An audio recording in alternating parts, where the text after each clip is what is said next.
C'est assez compliqué, non, je dirais plutôt non. Les lacunes accumulées en mathématiques sont plutôt bloquantes. Si je peux comparer par exemple avec l'histoire géo, si vous n'avez pas travaillé sur la révolution industrielle au 19e siècle en Angleterre dans la classe de première, ça ne vous empêchera pas forcément d'avoir une bonne note au bac dans cette matière sur un autre sujet. Bon, en mathématiques, ça n'est pas du tout le cas. Il y a une construction des aptitudes et des concepts qui fait qu'on a besoin des concepts précédents pour aller vers des notions plus élaborées. Je donne un exemple, en cinquième, lorsque des élèves éprouvent des difficultés, par exemple, à simplifier des fractions, il s'agit rarement du principe de simplification de fractions qui pose difficulté. En réalité, ces élèves maîtrisent mal leur table de multiplication, les ont récitées relativement bien à l'école primaire, 3 fois 1 égale 3, 3 fois 2 égale 6, etc. Ils ne les ont pas apprises à l'envers. Ce qui fait que quand il s'agit de simplifier par exemple 12 sur 54, eh bien ces élèves ont du mal à décomposer les nombres parce que tout de suite ils ne se disent pas « ah, c'est dans telle et telle table ». Voilà. Donc les savoirs sont très très liés.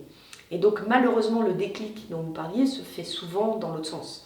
C'est-à-dire que des élèves qui étaient moyens à bons en mathématiques à l'école primaire, en obtenant une majorité de A ou de B, se retrouvent en grande difficulté, souvent entre la classe de 4e et la classe de seconde, avec des notes en mathématiques extrêmement basses et des élèves qui ont l'impression de ne plus rien comprendre et ont appliqué des recettes mathématiques pour arriver tant bien que mal et à grand renfort de soutien scolaire jusqu'en terminale en général.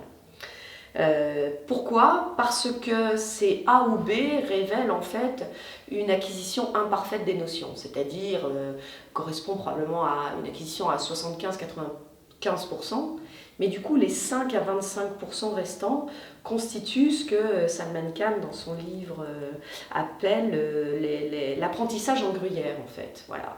Et quand on accumule ça, à un moment on n'arrive plus à comprendre. Et donc c'est difficile. Il ne faut pas laisser les trous s'installer, les lacunes s'accumuler. C'était très dangereux en mathématiques. Voilà. L'OCDE le rappelle tous les ans, après chaque étude PISA, et chaque année, l'effort doit porter sur l'école primaire parce qu'ensuite, les systèmes académiques des différents pays ne permettent pas de rattraper le retard accumulé en mathématiques.